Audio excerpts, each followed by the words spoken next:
Assalamualaikum warahmatullahi wabarakatuh. Puji syukur kita panjatkan kehadirat Allah Subhanahu wa Ta'ala atas karunia dan nikmat-Nya. Di pagi nan indah ini kita masih diberi umur panjang dan kesehatan untuk menikmati hari raya Idul Adha, mengagungkan Allah Subhanahu wa Ta'ala, memuji dan bersyukur kepadanya. Allahu Akbar, Allahu Akbar, Allahu Akbar, walillahil hamd. Ada dua peristiwa penting dan agung pada hari raya Idul Adha. Disyariatkan berkurban dan menunaikan rukun Islam yang kelima, yaitu ibadah haji. Keduanya merupakan syariat yang berasal dari sejarah kehidupan Nabiullah Ibrahim alaihissalam.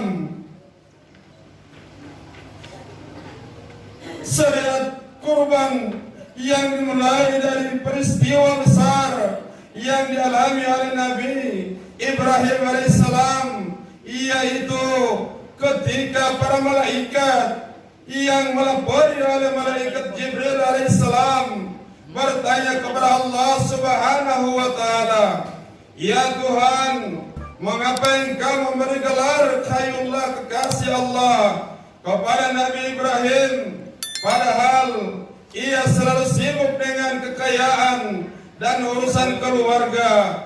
Bagaimana mungkin ia dengan kesibukannya itu pantas menjadi kekasihmu?" Allah Subhanahu wa Ta'ala berfirman, "Janganlah kalian melihat hambaku Ibrahim dengan ukuran lahiriah, tapi lihatlah isi hati dan amal baktinya. Dia adalah di hati kekasihku itu rasa cinta selain kepadaku. Bila kalian ingin mencoba, ujilah dia." Maka segala malaikat Jibril alaihissalam mendatangi Nabi Ibrahim untuk mengunjungi dengan berbagai ujian yang ternyata memang terbukti bahwa kekayaan dan urusan keluarganya sedikit pun tidak membuat dirinya lalai dalam mengabdi kepada Allah Subhanahu wa Ta'ala.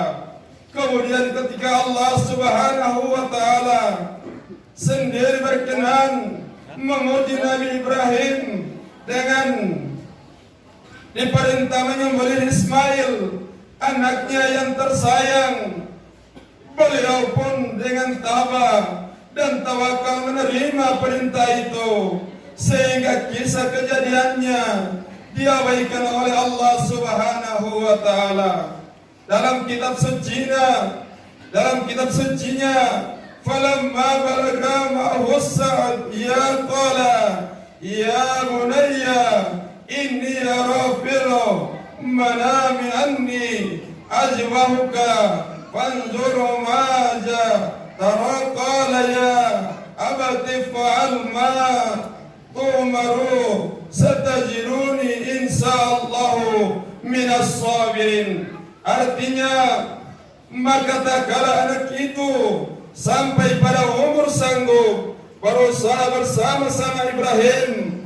Ibrahim berkata, "Wahai anakku, sesungguhnya aku melihat dalam mimpi bahwa aku menyembelihmu, maka pikirkanlah apa pendapatmu." Ia menjawab, "Wahai bapakku, kerjakanlah apa yang diperintahkan kepadamu. Insya Allah kamu akan mendapatiku termasuk orang-orang yang sabar." Al-Quran Surat As-Safa ayat 102. Tatkala keduanya sampai hendak melaksanakan perintah penyembelihan, iblis datang menggoda kepada Nabi Ibrahim alaihissalam, juga kepada istrinya Hajar dan Ismail. Ketiganya satu demi satu bujuk agar membatalkan niat Nabi Ibrahim alaihissalam. Namun semuanya tetap tegar, tidak tergoyahkan Nabi Ibrahim alaihissalam semakin memantapkan niatnya.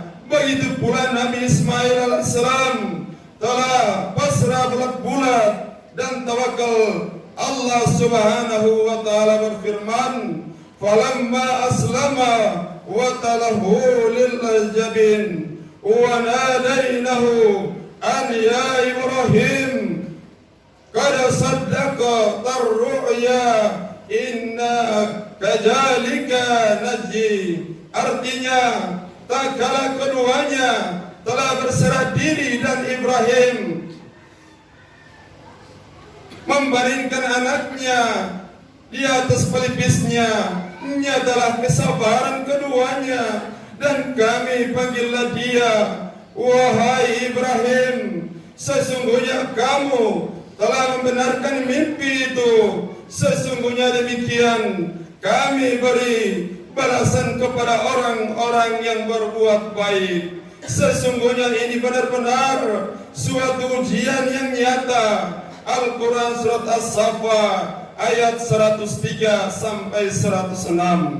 Kemudian Allah subhanahu wa ta'ala memberi kabar gembira, menyuruh Nabi Ibrahim menghentikan pengorbanan anaknya, dan Allah subhanahu wa ta'ala berkenan menggantikannya dengan seekor domba yang besar dari surga. Wa fadainahu bijibhin azim wa tarakna alaihi fil akhirin salamun ala Ibrahim. Artinya, dan kami tebus anak itu dengan seekor sembelihan yang besar, kami abaikan untuk Ibrahim. Itu pun ujian yang baik di kalangan orang-orang yang datang kemudian, yaitu kesejahteraan dilimpahkan atas Ibrahim. Al-Quran surat As-Safa ayat 107 sampai 109. Allahu Akbar, Allahu Akbar, Allahu Akbar, walillahil hamd.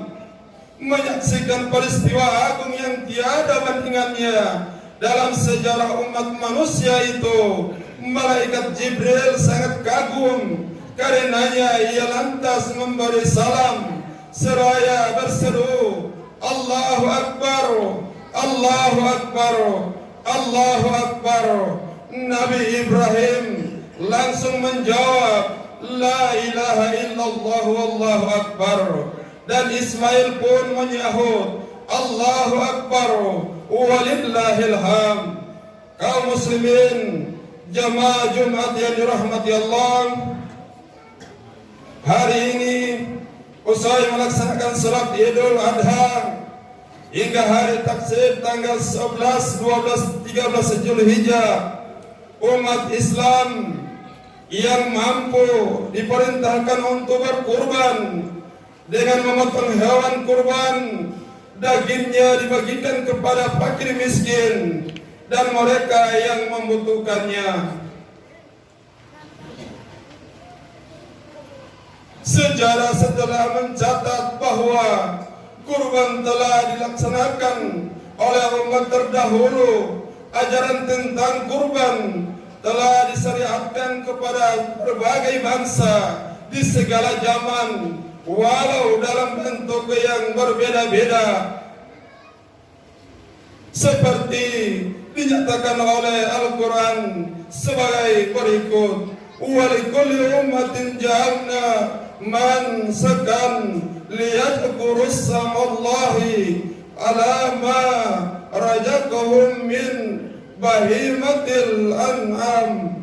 Artinya, dan bagi tiap-tiap umat telah kami syariatkan penyembelihan kurban supaya mereka menyebut nama Allah terhadap hewan ternak yang telah direzekikan Allah kepada mereka.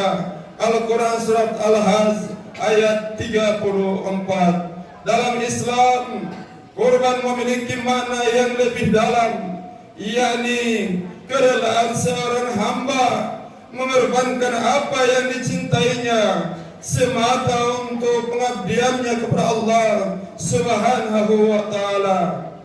Diyakini apabila seorang hamba mau mengorbankan yang dicintainya, maka dalam aspek ibadah sosialnya ia dapat menjadi sponsor kebajikan di tengah-tengah masyarakat.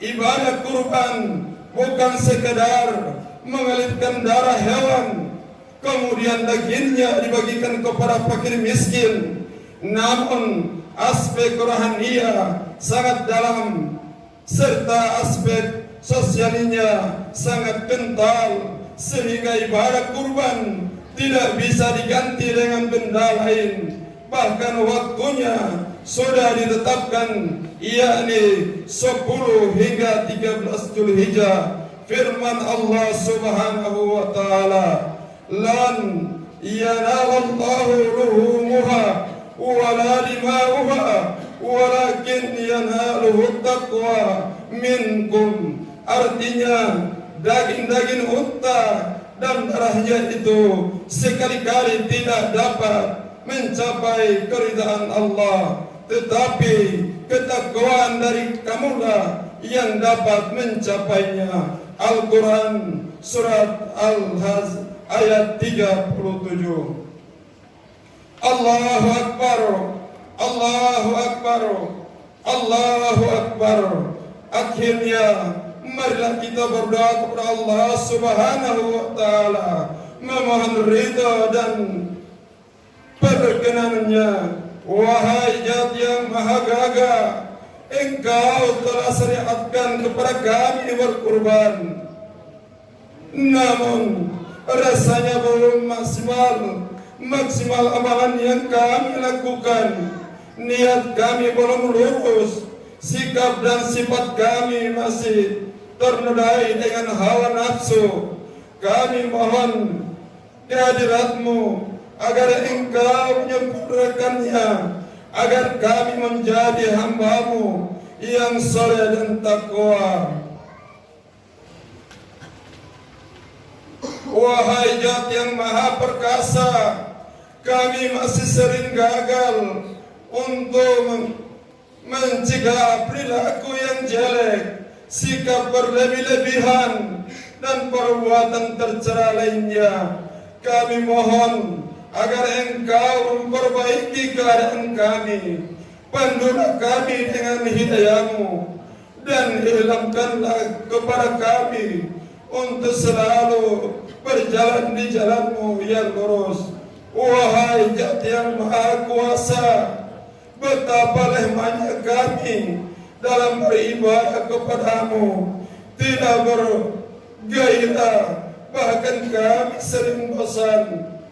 Anugerahkan kepada kami semangat dan motivasi untuk selalu mencintai-Mu setiap saat, agar rahmat dan rahim-Mu senantiasa menyertai kami.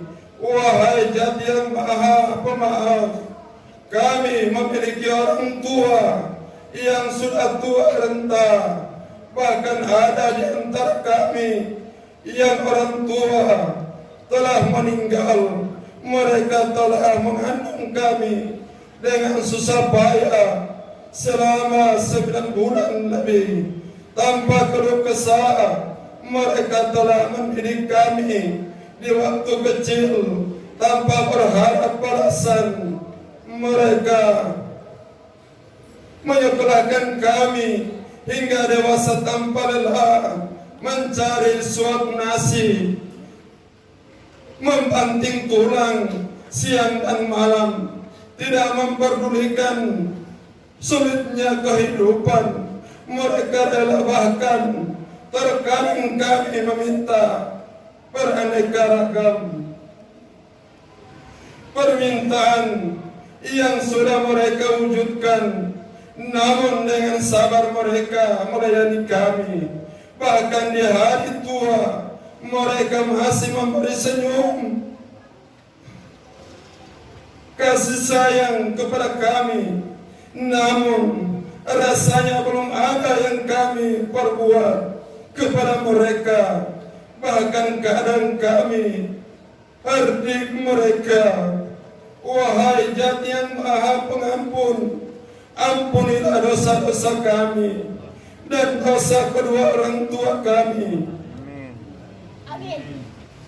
Berilah kasih sayang-Mu kepada mereka dan terimalah serta masukkanlah ke surga-Mu jika mereka telah berpulang ke rahmatullah. Wahai Zat yang Maha Penyayang, ampuni pula para pemimpin kami, guru-guru kami, sahabat kami, dan seluruh kaum muslimin dan muslimah, baik yang masih hidup maupun yang telah mati. Wahai Zat yang memiliki alam semesta, kabulkanlah permohonan kami. Amin, amin, ya rabbal alamin.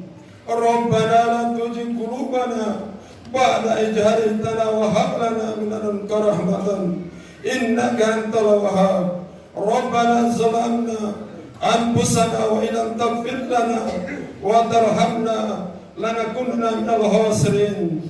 Rabbana atina fid dunya hasanah wa fil akhirati hasanah wa qina adzaban nar. Barakallahu li wa lakum fil Qur'anil azim wa nafa'ani wa iyyakum bima fihi min al-ayati wa dzikril hakim wa taqabbal minni wa minkum tilawatahu innahu huwas samiul alim.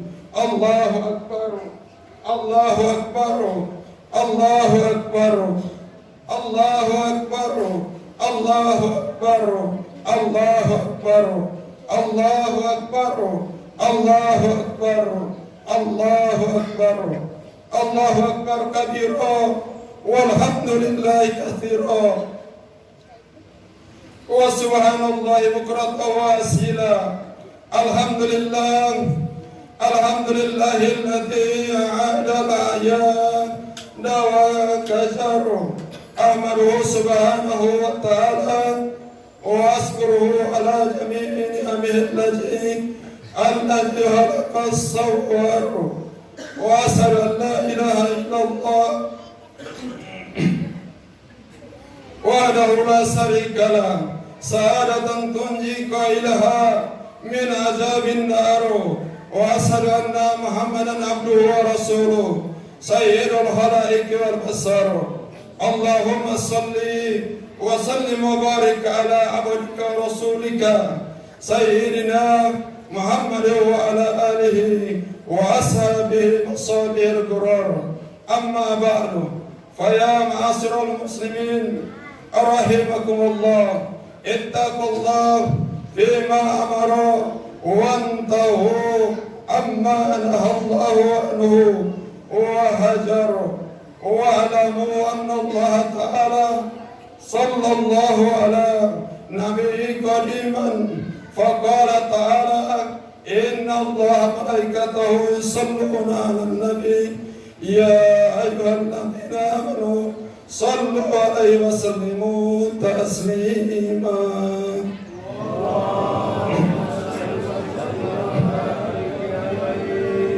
اللهم صل وسلم وبارك على سيدنا محمد وعلى آله وأصحابه أجمعين. ورضى الله عن كل الصحابة والتابعين وتابع التابعين وتابعهم بإحسان إلى يوم الدين.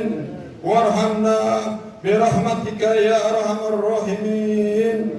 اللهم أعز الإسلام والمسلمين وأصلح جميع ولاة المسلمين وأهلك الكفرة والمبتدعة والمشركين ودمر أعداءنا وأعداء الدين